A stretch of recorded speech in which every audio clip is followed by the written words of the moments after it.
व्यावसायिकांनी स्वयंस्फूर्तीने काढले अतिक्रमण।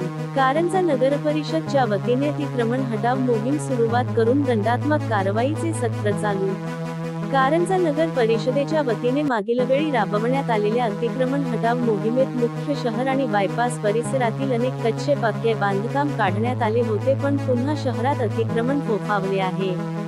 ते हटवण्यासाठी 3 जूनपासून शहरात पोलीस बंदोबस्तात जेसीबी मशीनच्या सहाय्याने अतिक्रमण हटाव मोहीम राबवण्यात सुरुवात झाली असून या पार्श्वभूमीवर नगर परिषदेने अतिक्रमणधारकांना नोटीस बजावली।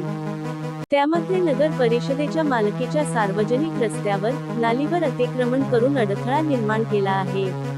त्यांनी स्वतःहून 3 जूनपूर्वी अतिक्रमणे काढून घ्यावे, अन्यथा महाराष्ट्र नगर परिषद, नगरपंचायत अधिनियम 1965 चे कलम 180 अन्वये अतिक्रम काढण्यात आला व त्याकरिता लागणारा खर्च अतिक्रमण धारकाकडून वसूल करण्यात आला।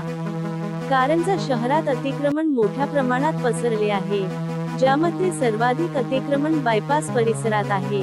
हे अतिक्रमण हटविण्यासाठी नगरपालिका प्रशासन सज्ज झाली आहे, त्यामुळे यासाठी पोलीस बंदोबस्त मागविण्यात आला असून जेसीबी मशीन, ट्रॅक्टर, अग्निशामक दल असे सर्व कारंजा नगरपालिकेचे सर्व विभागातील सर्व कर्मचारी, एमएसईबी विभाग, कारंजा शहर पोलीस देखील तैनात होते। ही मोहीम साधारण अजून 2 दिवस अतिक्रमण मोहीम चालणार असून अतिक्रम प्रमाणधारकांना कोणतेही प्रकारची गय केल्या जाणार असून शासकीय नियमानुसार त्यांना दंडात्मक कारवाई केली व पुढेही कारवाई करण्यात येईल, असे प्रभारी मुख्याधिकारी पंकज सोनुने साहेब यांनी कारंजा अस्मिता न्यूजचे मुख्य संपादक महेंद्र गुप्ता यांच्याशी आपले मत व्यक्त केले। पाहूया कारंजातील अतिक्रमण धारकांनी स्वयंपूर्ण अतिक्रमण काढण्याची काही क्षणचित्रे। कारंजा अस्मिता न्यूज करिता महेंद्र गुप्ता, मुख्य संपादक।